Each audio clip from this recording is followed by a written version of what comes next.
Le monde doit-il trembler face à la grave crise économique que vit actuellement la Chine? Le taux de chômage des jeunes bat des records, sans parler de la crise immobilière sans précédent. Pékin reconnaît d'ailleurs des difficultés économiques, mais reste optimiste et fustige au passage le pessimisme, je cite, de ceux qui en Occident doutent de la capacité de la Chine à soutenir la croissance mondiale. Bonsoir Marc Julienne. Bonsoir. Soyez le bienvenu sur TV5 Monde. Vous êtes chercheur responsable des activités Chine au centre Asie de l'IFRI. L'IFRI, c'est l'Institut français des relations internationales. Taux de chômage des 16-24 ans en Chine, je le disais, il bat des records, 21,3%, c'est bien cela. Comment l'expliquez-vous? Eh bien, c'est probablement parce que la Chine n'a pas opéré la transition de modèle économique que les autorités chinoises cherchaient à effectuer depuis plus de 20 ans. La Chine, ça a été, ces 40-50 dernières années, une économie basée sur les exportations, donc la production manufacturière, vers le reste du monde, ce qu'on a appelé en fait l'atelier du monde. Et depuis 20 ans, les autorités cherchent à changer de modèle économique pour élever le niveau de l'économie chinoise vers d'un modèle basé sur les exportations à un modèle basé sur la consommation intérieure, ce fameux marché de 1,4 milliard de consommateurs chinois, et donc vers une économie basée beaucoup plus sur la haute technologie que sur la production industrielle massive. Eh bien parce que le virage, sans doute que les réformes économiques n'ont pas été les bonnes, ne sont pas allées suffisamment loin. Et donc, pour revenir sur le chômage des jeunes, le fait est que cette transition économique n'a pas eu lieu, mais sur le plan de la formation, sur le plan de l'éducation, elle a eu lieu. C'est-à-dire qu'aujourd'hui, diplômés au chômage. C'est ça. C'est vraiment la caractéristique de ce chômage chez les jeunes, chez les 16-24 ans en Chine, c'est qu'il est très élevé, mais en plus, il est particulièrement élevé chez les jeunes urbains et chez les jeunes éduqués, chez les jeunes diplômés.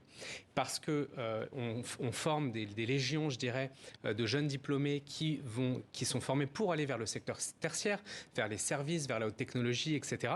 Alors que l'économie, ce secteur de l'économie est encore atrophié, n'est pas du tout arrivé à maturité. Alors avec des si, comme on dit, on mettrait Paris en bouteille, mais s'il n'y avait pas eu la pandémie de Covid, est-ce qu'on en serait là? C'est la photo Covid?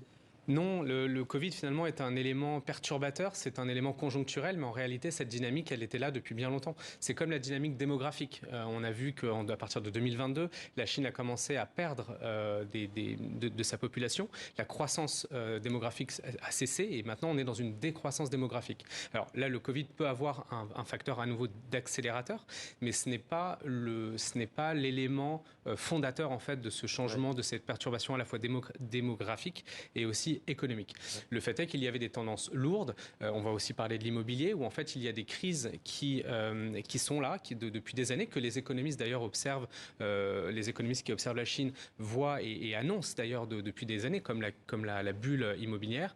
C'est-à-dire que l'économie chinoise finalement a été propulsée, a été alimenté en fait par beaucoup de crédits, par le secteur de l'immobilier qui représente encore aujourd'hui 25% de l'économie chinoise, donc du PIB. Donc c'est absolument colossal. Et donc il n'y a pas eu cette transition, ce qui fait qu'on continue d'avoir une économie qui est dopée, qui est alimentée au crédit. Et un peu comme la métaphore du vélo, quand on s'arrête de pédaler, on tombe. Là, cette économie qui est presque addicte finalement au crédit, sans crédit, elle risque de s'effondrer, mais en continuant d'alimenter le crédit, ça risque de renforcer finalement les maux qui ont amené à cette situation-là. Alors on va bien entendu s'arrêter, vous l'avez dit, sur la crise immobilière impressionnante. Mais d'abord, c'est pas sans rappeler ce que vit la Chine, ce qu'a vécu le Japon dans les années 1990. Le Japon qui a eu du mal à s'en remettre, il s'en remet d'ailleurs à peine, on peut le dire. Est-ce qu'on peut comparer ? Oui, mais avec certaines limites néanmoins dans cette comparaison, puisque la transition à la fois économique et démographique du Japon avait déjà été effectuée et de manière beaucoup plus lente dans les années 90, puisque cette transition économique et démographique avait eu lieu au Japon dans les années 70-80, alors qu'en Chine, la grande différence avec le Japon, mais aussi on pourrait prendre comme comparaison la Corée du Sud ou Taïwan, c'est la précipitation, la rapidité de ce changement à la fois économique et démographique qui est 2 fois plus rapide que dans les autres, ce qu'on a appelé les dragons asiatiques. Et c'est là vraiment ce qu'il faut prendre conscience en fait, et ce qu'il faut réaliser, c'est que ces changements, ces transitions économiques et démographiques vont beaucoup plus vite en Chine et surtout à des échelles bien plus élevées. Donc Xi Jinping voit trop grand ? Xi Jinping, on se demande un petit peu À quel point il a conscience de cela? Il en a certainement conscience, puisqu'on le voit, par exemple, au mois d'août, ils ont cessé de publier les données sur le chômage des jeunes, justement, parce que ça commençait un petit peu à alerter à la fois la population. On efface les chiffres, les statistiques. Et en espérant que ça l'efface réellement. Mais ce n'est pas le cas. Et donc, on ne voit pas, prenons l'exemple de la démographie, on ne voit pas actuellement de réforme politique ambitieuse. Ouais. La seule réforme qu'il y a eu sur le plan de la démographie pour essayer de rétablir ce taux de natalité qui bat des records à la baisse d'année en année, c'est le fait d'avoir assoupli, même pas aboli, mais assoupli progressivement depuis 2015 la politique de l'enfant unique. Politique de l'enfant unique lancée en 1979. Mais le problème fondamental n'est pas que les jeunes Chinois n'aient le droit de faire qu'un seul enfant. Le problème, c'est qu'ils n'ont pas les moyens de faire plusieurs enfants, puisque le coût de la vie augmente, le coût de l'éducation, de la santé, du logement en particulier.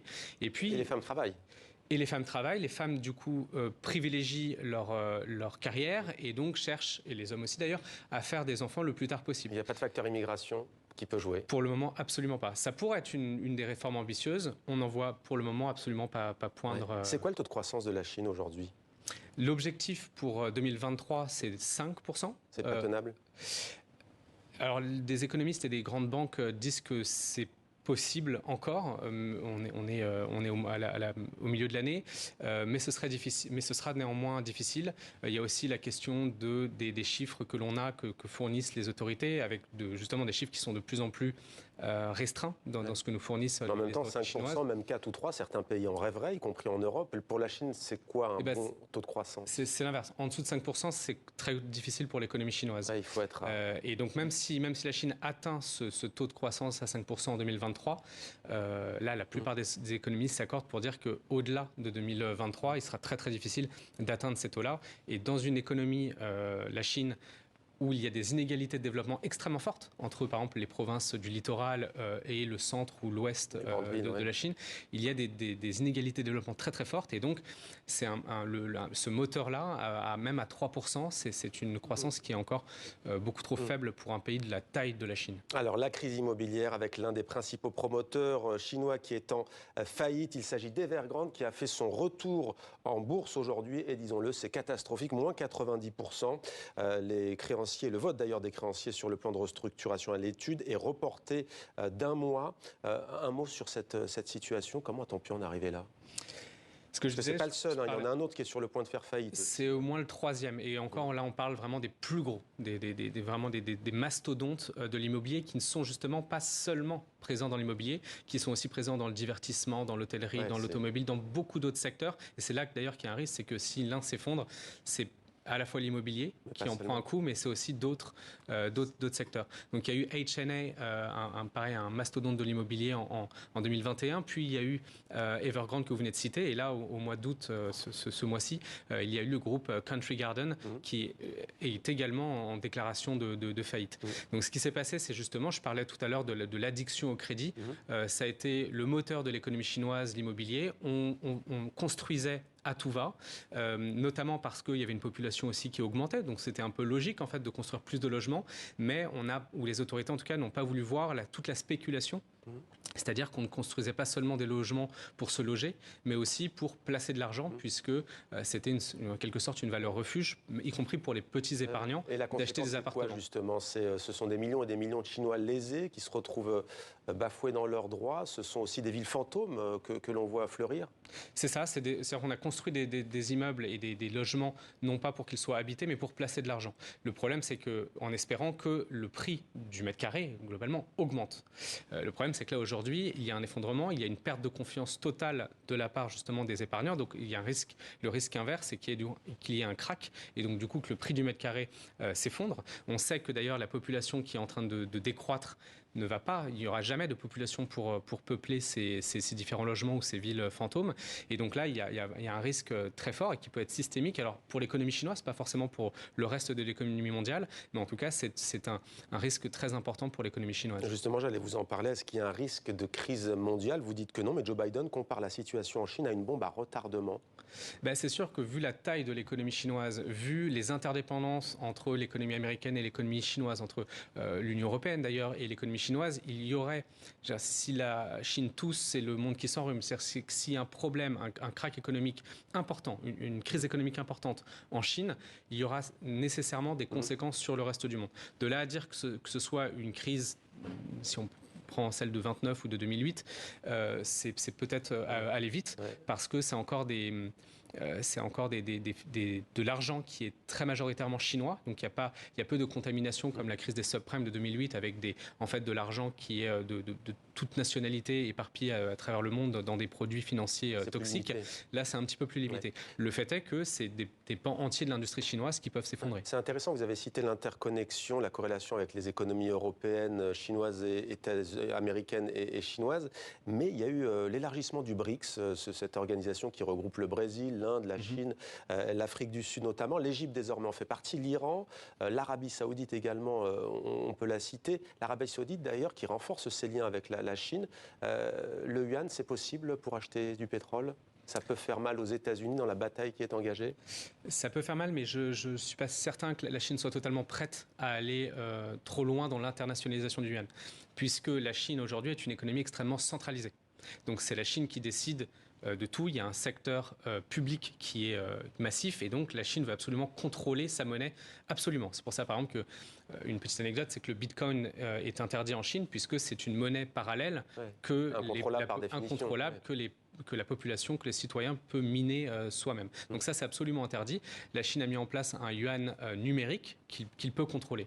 Et donc, à partir du moment où on internationalise une monnaie, comme prenons le dollar par exemple, eh bien cette monnaie va fluctuer sur les marchés. Et donc là, il y a nécessairement le pays en question, donc la Chine pour le yuan, ne peut pas contrôler totalement sa monnaie, les taux d'intérêt, etc. Donc c'est utile pour concurrencer, pour venir rivaliser avec les États-Unis dans cette rivalité systémique dans tous les domaines. Cet élargissement, il donne plus de poids à la Chine pour étendre son influence dans le monde ? Nécessairement sur le plan diplomatique. Néanmoins, faut rester encore peut-être réservé dans le jugement de ce que ça va réellement donner. On voit aussi un élargissement d'une autre organisation qui s'appelle l'Organisation de coopération de Shanghai. Donc oui, c'est sûr que c'est un signe positif vers la Chine, ou négatif en tout cas vers le monde occidental.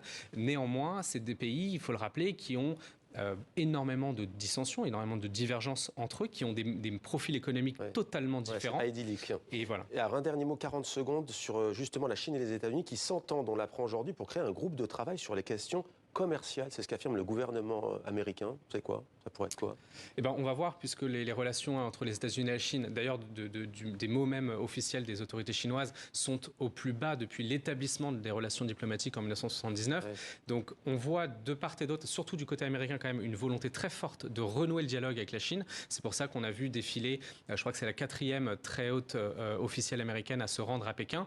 Je remarque d'ailleurs que c'est que dans un sens et pas dans l'autre. Il n'y a pour le moment pas d'officiels de si haut niveau qui se sont rendus à Washington. Et donc il y a la volonté de Washington de renouer le dialogue, même s'il y a une certaine frilosité de la part de la Chine que l'on peut comprendre, puisque les mesures de restriction des exportations, par exemple sur les technologies, les très hautes technologies à l'égard de la Chine, sont de plus en plus fortes et entravent le développement économique de la Chine. Merci beaucoup Marc Julienne pour votre éclairage donc sur cette crise économique en Chine.